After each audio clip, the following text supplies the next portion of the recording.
قدر تشویشناک صورتحال ہے یہ، کس طرح عدلیہ پھر آزادانہ طور پر فیصلے کر سکے گی؟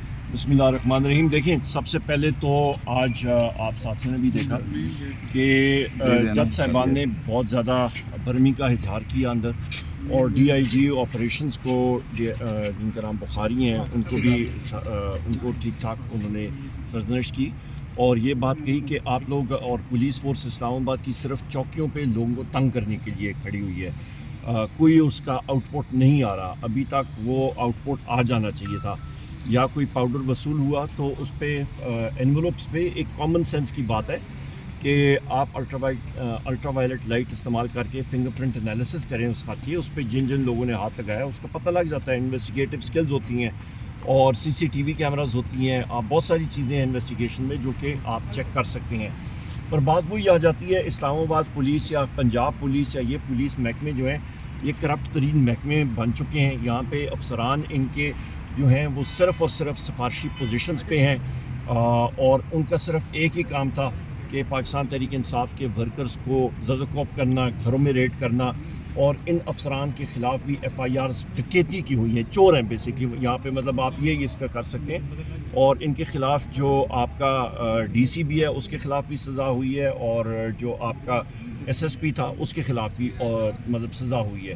تو یہ تو حال ہے پولیس کا. تو ان سے کوئی اچھی توقع کرنا پولیس فورس کی، میرا خیال ہے یہ وہ کہتے ہیں بڑی ایک آپ سمجھیں کہ خوش فہمی میں مبتلا ہوں گے. کوئی ان سے کوئی اچھائی کی آپ توقع نہیں کر سکتے ہیں، کیونکہ سفارشی زیادہ افسران یہاں پہ بیٹھے ہیں. پہلی بات. دوسری بات، اہم بات یہ ہے کہ یہ پاؤڈر لانا یا یہ دھمکی آمیز چیز ہوتی ہے. آپ کو یاد ہے امریکہ میں بھی ایسی چیز ہوئی تھی. ان کے مختلف کورٹس میں سسٹم میں وہاں پہ گئی تھیں یہ چیزیں، اور انہوں نے دنوں میں وہ کیس جو ہے وہ کریک کر لیا تھا، اور وہ چیز ابھی تک یہاں پہ نہیں ہوئی. یہ ایک دھمکی آمیز جو خطوط ملی ہیں جسٹس صاحبان کو، اس کی ہم لوگ مذمت کرتے ہیں. بالخصوص اسلام آباد ہائی کورٹ جس وقت یہاں پہ ہم لوگ موجود بھی ہیں، یہاں کے 6 جسٹس صاحبان نے خط لکھا تھا سپریم جوڈیشل کونسل کو اور چیف جسٹس آف پاکستان کو کہ ان کے گھر میں ان کے بہنوئی کو، ان کے خاندان کے لوگوں کو زد و کوب کیا گیا. ان کو دھمکی آمیز کیا، ان کو بلکہ ٹارچر کیا گیا. اور لوور جوڈیشری کے لوگوں کو، جج صاحبان کو بھی انہوں نے فائر کریکرز پھینکے. ان کو دھمکی آمیز خطوط بھی ملے، ان کو مختلف میسیجز ملے.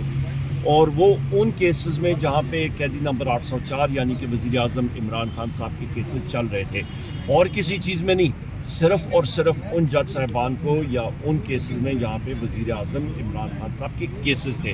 اور یہ کون کر رہے تھے؟ یہ انٹیلیجنس ایجنسیز کے ایجنٹس اور آپریٹوز کر رہے تھے. اس چیز کو پاکستان کی جو آپ کانسٹیٹیوشنل ہسٹری میں یہ چیز نہیں ملتی، پاکستان کی آئینی تاریخ میں، پولیٹیکل تاریخ میں چیز نہیں ملتی. اور اس نے ملک کی ریاست کی بنیادیں ہلا کے رکھ دی ہیں. کوئی مطلب کوئی بھی عزت والا معاشرہ ہوتا تو اب تک دنیا الٹی ہو چکی تھی. بدقسمتی کے ساتھ یہاں پہ ہمارے تقاضے جو قانون اور ریاست کے ہیں وہ بہت زیادہ گر چکے ہیں، اور امیجیٹلی ان لوگوں کو جنہوں نے یہ کی ہے ان کو کیفر کردار تک قانون کے مطابق پہنچانا. سر، کل ہم نے خان صاحب کے سامنے سوال بھی رکھا یہ 6 ججز والا، تو اس کے اوپر انہوں نے کہا کہ یہ معاملہ جب سے رجیم چینج آپریشن ہوا ہے تب سے ہی جاری ہے. سائفر کیس کی سزا ہو، عدت کیس کی ہو یا توشہ خانہ کیس کی، تمام تر ججز دباؤ میں تھے. اس کی آزاد منصفانہ تحقیقات ہونی چاہیے. تو آپ پارلیمان کے فلور پر یہ معاملہ کب اٹھائیں گے، کس زور و شور سے اٹھائیں گے؟ اور آخر میں یہ بتائیے کہ آج سائفر کیس تقریباً منطقی انجام تک پہنچنے والا ہے. بیرسٹر سلمان صفدر نے کہا کہ 1923 کے قوانین جو دشمنوں کے لیے استعمال ہوتے ہیں یا ریاستی غداروں کے لیے استعمال ہوتے ہیں وہ وزیر اعظم اور وزیر خارجہ کے لیے استعمال کیے گئے. لیکن بڑا اچھا سوال ہے. سب سے پہلے یہ ہے کہ ایک تحریک التوا ہم نے قومی اسمبلی میں جمع کرائی تھی، اور یہ کل بھی جس وقت پرسوں ہمارا قومی اسمبلی کا اجلاس تھا، میں پوائنٹ آف آرڈر پہ اٹھا اور میں نے اسپیکر صاحب کو یہ بات اس چیز کا اس طرف ان کی توجہ میں نے کرائی کہ آپ یہ دیکھیں کہ حکومت کا ایجنڈا بالکل غیر ضروری چیزوں کے اوپر تھا. جو سب سے امپورٹنٹ ضروری چیز تھی جس کے اوپر ریاست کی بنیادیں ہل جانی چاہیے تھی اس وقت ملک کی، قوم کی، وہ انہوں نے ایجنڈا پہ لایا نہیں. اور وہ ہمارا تحریک التوا کا نوٹس تھا جو کہ ہمارے کالیگز علی محمد خان صاحب اور ہماری چیف ویپ عامر ڈوگر صاحب نے جمع کرایا تھا ویلنٹائن. اور پھر ہم نے وہ چیز جمع کرائی اور ہم نے کہا اگلے اجلاس میں سب سے پہلے یہ چیز آنی چاہیے. مجھے زیادہ ٹائم نہیں ملا. پر الحمدللہ لیڈر آف دی اپوزیشن کا نوٹیفیکیشن ہو چکا ہے. اس کا ہم لوگ فائدہ اٹھا کے اس چیز کو اور بھی زیادہ زور اور اس کے ساتھ کریں گے, اجاگر کریں گے. اس کے ساتھ ساتھ آج آپ نے کورٹ میں بھی دیکھا کہ ایک چیز بڑی اہم سامنے آ رہی ہے کہ وہ یہ ہے کہ سائفر جو ہے وہ انفارمیشن, وہ سیکرٹ ڈاکیومنٹ ہوتا ہے جو کہ فارن آفس میں ہوتا ہے, اس کی ٹرانسلیٹریشن جو ہے وہ سامنے آتی ہے. اور ایک اہم بات کہ ایف آئی آر جب رجسٹر ہوئی تھی تو اس کی 9 کاپیاں اس ڈاکیومنٹ کی آپ ٹرانسلیٹریشن اس کو کہہ سکتے ہیں. Cipher document, cipher foreign office میں موجود ہوتا ہے, اس کی جو آپ سمجھ لیں ٹرانسلیشن جو ہے, ٹرانسلیٹریشن وہ 9 جگہوں میں جاتی ہے. اور کہیں سے بھی جس وقت ایف آئی آر رجسٹر بھی ہوئی تھی وہ واپس نہیں آئی تھی اس کے بعد.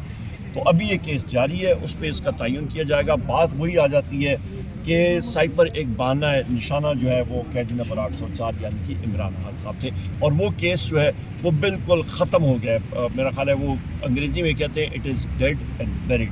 کیس پروسیکیوشن کا ختم ہو چکا ہے. عمر یوسف بتائیے گا کہ آپ عید کے بعد جو ہے وہ انشاءاللہ کرنے جا رہے ہیں اپنا جلسہ, تو اس جلسے کی احتجاج کی شکل اس بار کیسی ہوگی؟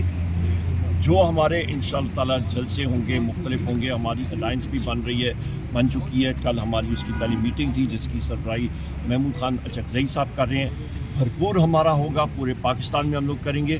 اور اس کی ایک ہی ہمارا مطلب آپ سمجھ لیں کہ بنیاد اس کی یہ ہے کہ آئین اور قانون کی پاسداری, اور سارے ادارے جو ہیں جو آئین میں لکھے ہوئے ہیں وہ سب کے سب اپنے دائرہ اختیار میں کام کریں. یہ ایجنڈا تھا کل والی الائنس میٹنگ. بالکل یہ اور مینڈیٹ چوری والا ہوگا. مینڈیٹ ہے, پر اس کی بنیاد ہے.